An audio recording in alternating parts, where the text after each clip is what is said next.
Hi everyone, welcome to my channel. So today I will be doing a first impression of the Stila Stay All Day Foundation Concealer and Brush Kit. I showed this in my haul video, which is, I think it's about like almost a month ago, and I still haven't used it or tried it out, so I thought I would film this video. Just in case any of you guys are new to my channel, I do have combination 2 oily skin, so regardless of the season, so whether it's winter, I get super oily throughout the day. So I'm just going to quickly read off the back what this foundation claims to do, and then I'm just going to get straight into it. So the foundation claims to be an oil-free, high-definition, high-performance foundation that stays all day and delivers a flawless finish. It's medium to buildable coverage with a matte finish. Blendable formula helps minimize pores, even skin tone, and diminish the appearance of fine lines and wrinkles. Lasts for hours and stays all day, and is oil free and fragrance free. So that's what the foundation claims to do. I have this in the shade Warm 13. I'm not completely sure if this is going to match me because I did get this online, so hopefully it does. So this is just how the foundation looks, and then as you have the concealer at the top, and then it also comes with a mini brush, which I'm probably not going to use for that foundation. I'm going to use this to apply the concealer. So I'm going to start off by priming my face with the Smashbox Photo Finish Foundation Primer. I wasn't sure whether I wanted to prime, just like so you guys can get like a true reflection of how the foundation is, but to be honest, if I were to use this, I would use a primer, because I use primer pretty much every day because I do have quite oily skin and I need that kind of primer to help with the longevity of my foundation. But I'm just going to mainly focus it on the T-zone.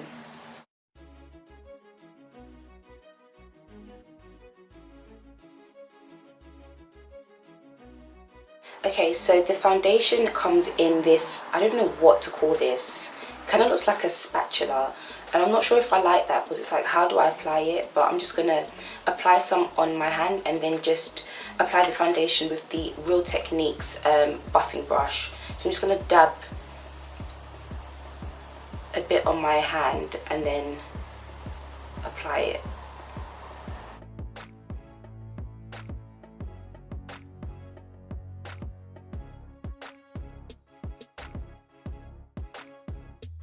It's coming up a lot lighter on camera, but in person, I think once it's blended, it will match, hopefully.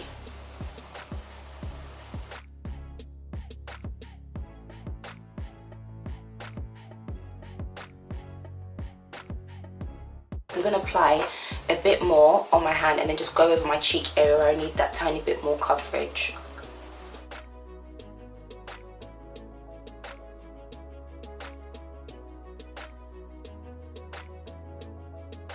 So now I'm going to go in with the concealer on top, and I'm actually going to use the brush that it came with to apply that under. I'm not sure if it's an under eye concealer or whether it's a concealer for blemishes, but I'm going to be putting it under my eye, so hopefully, fingers crossed, that it doesn't crease on me. So I'm just going to use my finger and then I'll use the brush to blend it.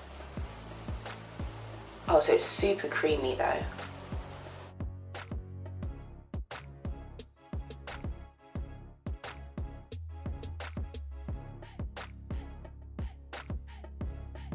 So that's the concealer on. As you can see, it didn't really brighten anything under my eyes. I'm not completely sure if that concealer is for blemishes or for under eye highlighting, but I put it under my eyes, so hopefully it doesn't crease. To set the rest of my makeup with the sleek pressed powder, but this is the translucent, so it doesn't really provide extra coverage.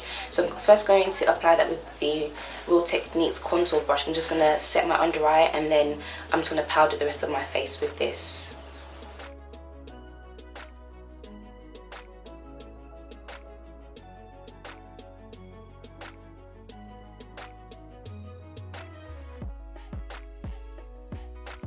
As of now, I really do like how the foundation looks. I definitely feel like once at first when I applied it, I was thinking, oh my gosh, this is way too light, but as I've blended it, I think it matches my skin pretty well. I think it is definitely a good match for me. I know on camera it's coming up a bit lighter, but in person, I definitely feel like it's a really good match. So what I'm going to do is, I'm going to quickly do the rest of my makeup, and then I'm going to come back in a few hours to show you guys how the foundation is holding up. Hey guys, so it has been 3 hours since I first applied the foundation. I applied it at 10 and it's 1 now, so it's been exactly 3 hours. So this is how the foundation looks. I think it looks pretty good. I don't look oily or anything like that. I will say that my concealer has creased. I'm pretty sure now, like I'm thinking about it, I'm pretty sure that the concealer is meant to be for covering blemishes and not underneath the eye, so I was kind of expecting it to crease. So yeah, it has creased, just ever so slightly, but for the most part the foundation looks really good. I absolutely have been really liking it, and I really like the coverage as well, so far so good. So I'm going to come back in a few hours and then show you guys how the foundation is holding up then. Hey guys, so it has been roughly 7.5 hours since I first applied the foundation. I am using a bit of artificial lighting just because the sun is going down, so I'm going to try and get through this as quickly as possible. But as you can see, I am a tiny bit shiny on my cheek area, but for the most part I think the foundation held up really well. It hasn't faded or anything like that, and I really do like it. The only thing that I don't like about this foundation is the applicator, which comes in like this kind of spatula thing. I don't know if they're expecting you to kind of dab it on your face, which I don't think is very hygienic. That's the only thing I would say that I don't really like about it. But overall, I would give this maybe like a 7.5, maybe a 7 out of 10. And maybe if I've used it a bit more, then I can obviously gain a better opinion on it.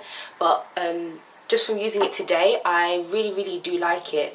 I would have liked to have showed you guys how it looked at around maybe 12 hours, but the lighting would have been awful by then. So I don't know, I may have a little clip here, but the lighting may be really bad of around 12 hours to show you guys how it looks around then. But for the most part, I think it held up really well. I think it still looks really good. I think the colour match was really good. When I was importing the clips from earlier, it did look like the foundation was way too light for me, but honestly, in person, once it's like blended in properly, I personally feel like it was a perfect match for me. So overall, I really do like this foundation. So if you'd like for me to do a full review, just comment that down below. But thank you all so much for watching, and I will see you all in my next video. Bye.